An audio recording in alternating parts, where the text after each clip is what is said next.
Estudos das Devoções Marianas. Escapulário do Carmo. Quinto episódio da série.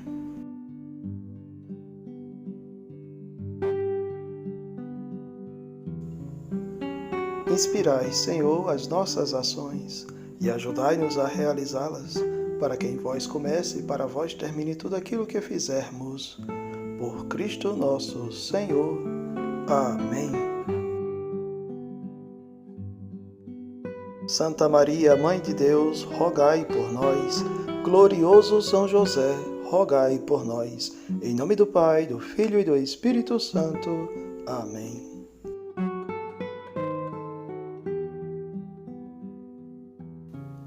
Vinde, Espírito Santo, vinde, por meio da poderosa intercessão do Imaculado Coração de Maria, vossa amadíssima esposa. O escapulário de Nossa Senhora do Carmo, ou simplesmente escapulário do Carmo, é definido como sendo uma tira de pano que os frades e freiras de certas ordens trazem sobre o peito. Normalmente, quando se fala de um escapulário, costuma referir-se sempre ao escapulário da Ordem do Carmo, que é reconhecido pela Igreja Católica e que todos os papas do século XX usaram. O escapulário do Carmo é um sinal externo de devoção mariana. Os seus utilizadores, quer sejam religiosos, quer sejam leigos, pertencem automaticamente à Ordem Carmelita e consagram-se à Virgem Maria, na esperança de obter a sua especial proteção e intercessão. O distintivo externo desta pertença, ou consagração, devoção, é precisamente o pequeno escapulário marrom, que é constituído por duas peças de tecido marrom de lã, atadas entre si por uma corda. O escapulário recorda aos seus utilizadores o compromisso da Ordem Carmelita e o seu modo de vida e a dimensão mariana do carisma carmelita, que se caracteriza por uma vida de familiaridade com Maria, impregnada de oração, imitação, presença e prática de virtude. Para os leigos carmelitas, fiéis da doutrina e ensinamentos, os escapulários devem conter uma pequena parte, um pedaço da roupa do frei que trabalhou nele. Escapulários que são reconhecidos como objetos devocionais devem conter esta parte da roupa. Hoje em dia, encontramos escapulários como uma medalha metálica, com uma das faces a ostentar uma imagem de Maria e a outra com uma imagem do Sagrado Coração de Jesus. Mas estes não permitem verificar a existência do pedaço da veste. Por este motivo, prefira os convencionais, de corda ou de silicone. Lembrem-se, ainda que o escapulário só pode ser utilizado após uma singular cerimônia de imposição, realizada pelo sacerdote, que impõe ou veste o fiel com o escapulário, que não deve ser retirado, deixando de utilizar. Quando o fiel recebe este escapulário, recebe uma veste, como os monges e frades da Igreja Católica. O escapulário do Carmo é um sacramental, ou seja, é um sinal sagrado segundo o modelo dos sacramentos, por meio do qual se significam efeitos, principalmente espirituais, obtidos pela intercessão da Igreja. Concretamente, como meio de consagração, o escapulário fala, como dizia o Papa Pio XII, de humildade, de castidade, de oração contínua e de todas as virtudes da Mãe, das quais o devoto se deve revestir e é convidado a uma íntima união com Deus e ao serviço humilde do próximo na Igreja. A devoção dos católicos afirma que, com seu materno amor, Maria cuida dos irmãos de seu filho, que ainda peregrinam, vivendo no meio de perigos e dificuldades, até que cheguem à pátria celeste. A doutrina católica mariana afirma: um verdadeiro devoto de Maria salva-se. O escapulário do Carmo, assim entendido, concretiza a maternidade espiritual de Maria, que protege na vida, salva na morte e intercede depois da morte. História: o escapulário do Carmo está ligado a uma venerável tradição carmelita, a saber, a visão de São Simão Storck. Segundo esta tradição, Nossa Senhora do Carmo teria aparecido a São Simão Storck em 1251, trazendo o escapulário na mão e dizendo: Hoc tibi et tuis privilegium, in hoc morriens salvabitur. Por outras palavras, aquele que morrer usando o escapulário com devoção não padecerá no fogo do inferno. Vastíssima foi a difusão da devoção do escapulário do Carmo entre os fiéis a partir do século XV.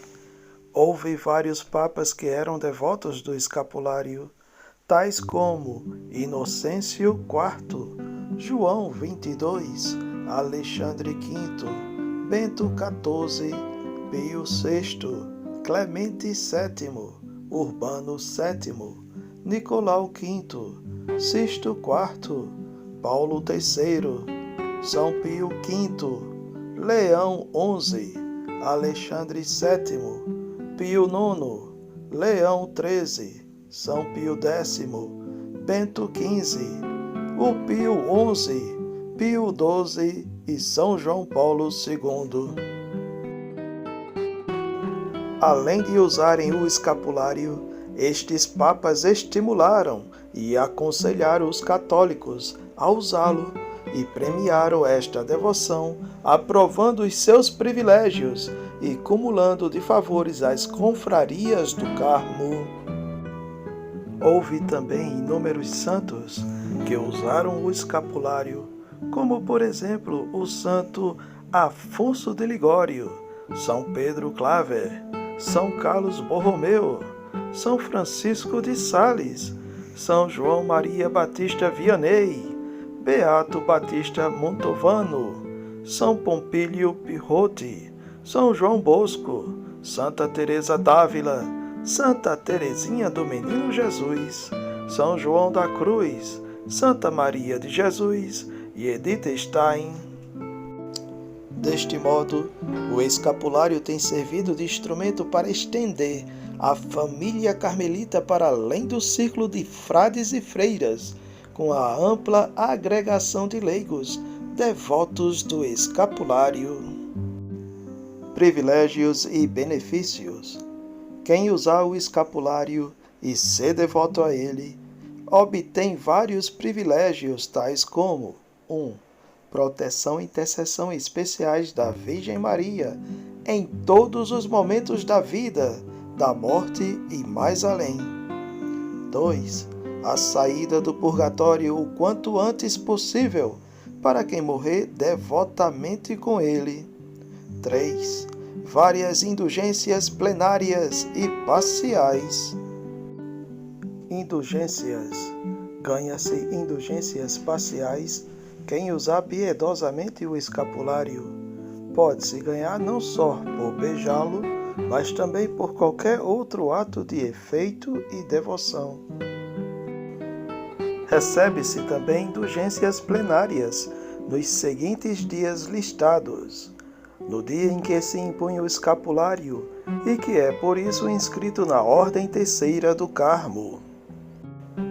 E nas seguintes festas: Nossa Senhora do Carmo, 16 de julho, São Simão Storck, 16 de maio, Elias o Profeta, 20 de julho, Santa Teresa d'Ávila, 15 de outubro, Santa Teresinha do Menino Jesus, 1º de outubro, São João da Cruz, 14 de dezembro, todos os santos carmelitas, 14 de novembro.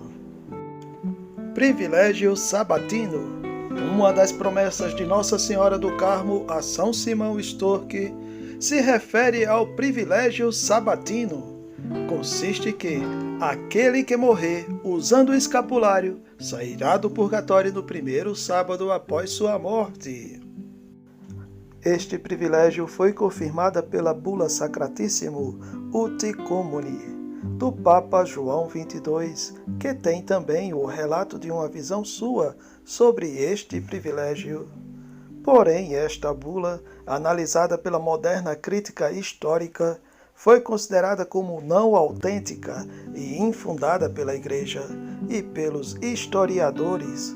Porém, a Igreja permitiu aos carmelitas pregarem que o povo cristão pode acreditar piamente na ajuda que as almas dos seus irmãos e membros, que partiram desta vida na caridade, que usaram o escapulário durante a sua vida, que já observaram a castidade, que recitaram o pequeno ofício de Nossa Senhora, ou se não conseguirem ler, observaram os dias de jejum da Igreja e abstiveram-se de carne às quartas e sábados, exceto quando o Natal for em tais dias, serão socorridos após a morte, especialmente aos sábados, o dia consagrado pela Igreja Santíssima Virgem, através da intercessão incessante de Maria, das suas piedosas petições, dos seus méritos e da sua proteção especial.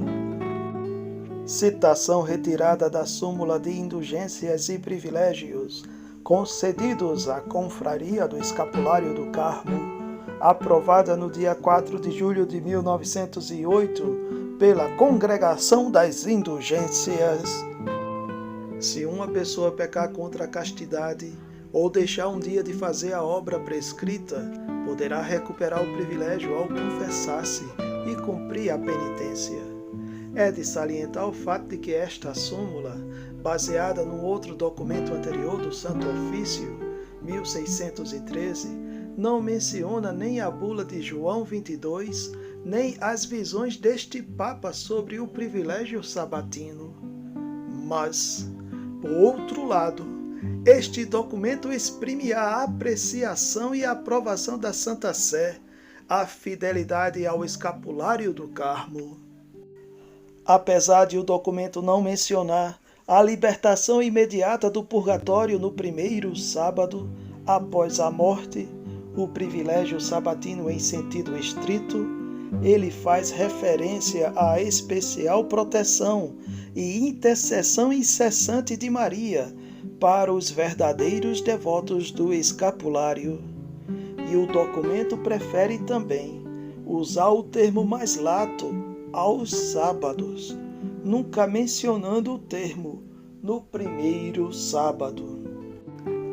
Neste sentido, a ideia do primeiro sábado teria que ser entendida em sentido largo ou translato, visto que a sucessão de dias da semana só pode ser critério na Terra, onde o tempo é medido pelos movimentos dos corpos. No purgatório há apenas almas separadas de seus corpos. Ou seja, segundo esta interpretação, o termo no primeiro sábado foi formulado apenas para uma melhor compreensão dos crentes ao privilégio sabatino, que consiste num auxílio especial da Virgem Maria aos devotos do escapulário, que podem assim saírem do purgatório o mais rapidamente possível, em linguagem humana e figurada, no primeiro sábado. O privilégio sabatino, no seu sentido mais alargado dado pela Santa Sé, é válido e foi confirmado por vários papas, tais como Alexandre V, 1409, Clemente VII, 1530, Paulo III, 1534, Pio IV, 1561, São Pio V, 1566, Gregório XIII, 1577, Paulo V, 1613, Urbano VIII, 1628, Clemente X, 1673, Inocêncio XI, 1678, São Pio X, 1906, Pio XI, 1922 e Pio XII, 1950. Em 1950, o Papa Pio XII afirmou que, certamente, a piedosa mãe não deixará de fazer que os filhos expiem no purgatório suas culpas. Alcance o antes possível a pátria celestial por sua intercessão, segundo o chamado privilégio sabatino, que a tradição nos transmitiu.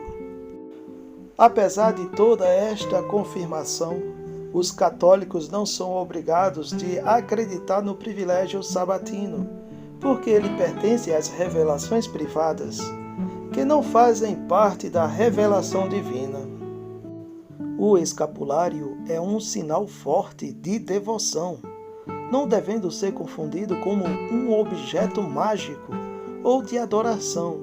Ele é apenas um sinal externo do amor do fiel por Maria. Compete então destacar que fiel católico não utiliza o escapulário como sendo um amuleto, um objeto para uma proteção mágica, uma garantia automática de salvação, uma desculpa para não viver as exigências da vida cristã. Ao contrário, remete o fiel a uma profunda devoção religiosa, um objeto de poderosa veneração a Maria. Crucem Sanctam Subit, BJG. O pequeno ofício de Nossa Senhora, também conhecido por Horas Marianas, ou Ofício Parvo de Nossa Senhora, é uma forma abreviada do ofício comum de Nossa Senhora na liturgia das horas. Teriam sido preceituadas pelo Papa São Zacarias ao mosteiro beneditino de Monte Cassino em 752. É provável que o pequeno ofício tenha sido composto para ser rezado em conexão com as missas votivas de Nossa Senhora no sábado. São Pedro Damião, 1007 a 1072, doutor da Igreja, revisou e recomendou o ofício, que foi posteriormente adotado por duas comunidades religiosas, os cistercienses e os camaldulenses. Mais tarde, o clero secular também o usou. O pequeno ofício apresentou versões diversas em diferentes comunidades e regiões, mas foi unificado e padronizado pelo Papa São Pio V. Desta forma, foi muito popular entre os leigos. As congregações femininas e as ordens terceiras repetidas vezes fizeram obrigatória para seus membros a recitação do ofício parvo.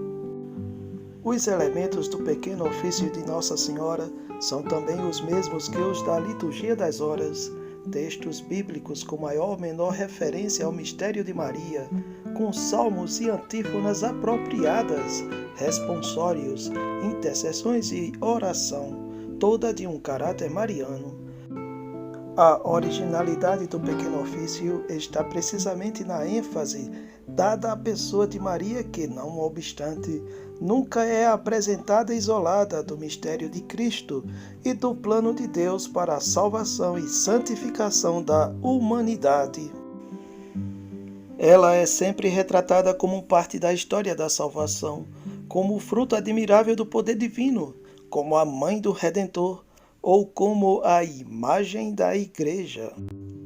Inscreva-se neste canal católico consagrado a Jesus Cristo pelas mãos de Maria Santíssima e assim crescer na fé que nos conduz a Deus Trino e Uno. Ative o sininho, porque só assim você será informado sobre os novos vídeos do canal. Curta o vídeo, porque isso é importante para que ele chegue a mais pessoas. Compartilhe, porque essa é a melhor maneira de divulgar o trabalho e ajudar as outras pessoas.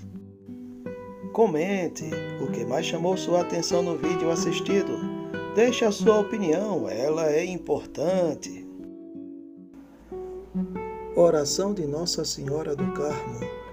Ó bendita e imaculada Virgem Maria, honra e esplendor do Carmelo, vós que olhais com especial bondade para quem traz o vosso bendito escapulário. Olhai para mim benignamente e cobrir-me com o manto de vossa maternal proteção. Fortificai minha fraqueza com o vosso poder. Iluminai as trevas do meu espírito com a vossa sabedoria. Aumentai em minha fé, a esperança e a caridade. Ornai minha alma com as graças e as virtudes que a tornam agradável ao vosso divino Filho. Assistir-me durante a vida, consolai-me na hora da morte com a vossa amável presença e apresentai-me à Santíssima Trindade como vosso Filho e servo dedicado. E lá no céu eu quero louvar-vos e bendizer-vos por toda a eternidade. Amém. Em nome do Pai, do Filho e do Espírito Santo. Amém. Pax et bonum.